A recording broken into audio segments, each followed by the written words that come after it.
Level 1, the skinny kid. You're 16 years old, and every hoodie you wear hangs off your body like a blanket. At school, your friends joke about your tiny arms. So one night, you stare into the mirror and decide you're done being weak. The next day, you buy the cheapest gym membership you can find, and the second you walk inside, you realize everyone there looks stronger than you. The dumbbells feel heavier. The machines look confusing. So you grab the smallest weights you can find and hope nobody notices. The workout only lasts 45 minutes, but somehow your entire body feels destroyed. The next morning, you can barely lift your arms. Sitting down hurts. Walking hurts. Even laughing hurts. For a second, you think you permanently damage yourself.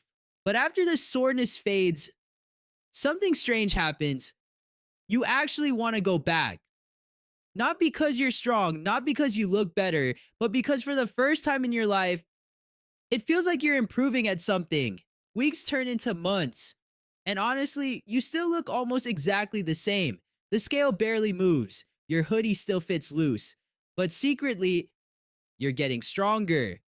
Even if nobody else can see it yet. Level 2, the food problem. Then you discover the real reason you're not growing. You're barely eating any protein. So suddenly, your entire life becomes chicken, eggs, rice, and protein shakes. You start eating even when you're not hungry. Because now, building muscle feels like a full-time job. Then one day, someone notices. Your friend looks at you and says, "Wait, your arms actually got bigger." And even though it's a tiny compliment, your brain treats it like winning the lottery. Because after months of suffering, someone finally sees the work. At some point, the gym stops feeling like a hobby and starts feeling like your entire identity. You think about workouts during class, you watch lifting videos before sleeping, and every mirror you pass automatically becomes a physique check. Level 3, the first real PR. Then one night, everything changes. You load 2 plates onto the bar for the first time. Your hands are shaking, your heart is pounding, but somehow you lift it. And for a few seconds, you feel completely unstoppable. Level 4, the ego phase. And that's when the ego starts. Now every workout becomes a competition. You stop caring about form. You only care about lifting heavier weight because deep down, you want everyone in the gym to notice you. Level 4, the injury. And then it finally happens.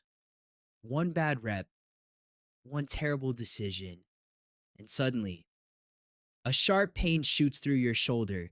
The weight crashes down. The entire gym goes silent. Because in 1 second, your progress feels destroyed. Level 5, the worst part. But the pain isn't the worst part. The worst part is watching yourself become weak again. Week after week, the weights get lighter. Your muscles shrink. Your motivation disappears. And for the first time in months, you stop recognizing yourself. Eventually, you stop going to the gym completely. Your alarm clocks get ignored. Your protein tubs collect dust. And every time you see someone stronger than you, it feels like a reminder of who you used to be. So little by little, you start giving up. Level 6, the comeback trigger. Then one random night, you see an old video of yourself lifting. And suddenly, you remember how alive you used to feel. Not confident, not popular, just disciplined. And for the first time in a long while, you decide to try again. The comeback feels embarrassing. You're weaker than before, smaller than before, and somehow the warm-up weights feel heavy again. But this time, you stop chasing ego and start chasing consistency. Slowly, the motivation comes back. Not because you want attention anymore, but because training feels peaceful. The early mornings, the quiet workouts, the tiny improvements nobody notices, you finally understand. Real strength is built in silence. Level 7, the transformation. Months pass again, but this time everything feels different. You're stronger, calmer, more confident, not because your life became easier, but because you became harder to break. And eventually, people start asking questions. Bro, how did you change so much? But they never saw the lonely mornings, the injuries, the failed reps, the nights you almost quit. All they see now is the result. Level 8. The first competition. One day, you see a local powerlifting competition online, and before you can overthink it, you sign up. Suddenly, training feels different again because now people are going to watch. Now everything becomes serious. Your workouts get longer, heavier, more intense. While everyone else is partying, you're chasing numbers. Because for the first time, you're not training to look strong. You're training to prove something.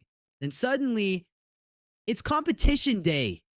Your hands won't stop shaking. Your heart feels faster than the music. And standing backstage, you realize something terrifying. Everyone here looks stronger than you. Then your name gets called. The entire room suddenly feels silent. This is the heaviest weight you've ever attempted. One lift to prove every painful day was worth it. And for a second, you remember the skinny kid you used to be. And in that moment, it doesn't even matter where you place, because standing there, you finally realize how far you've come. From the insecure skinny kid hiding in hoodies to someone strong enough to face thousands of people for the first time in years. You're proud of yourself. Final level, the real win. And that's when you finally understand. Powerlifting never changed your life overnight.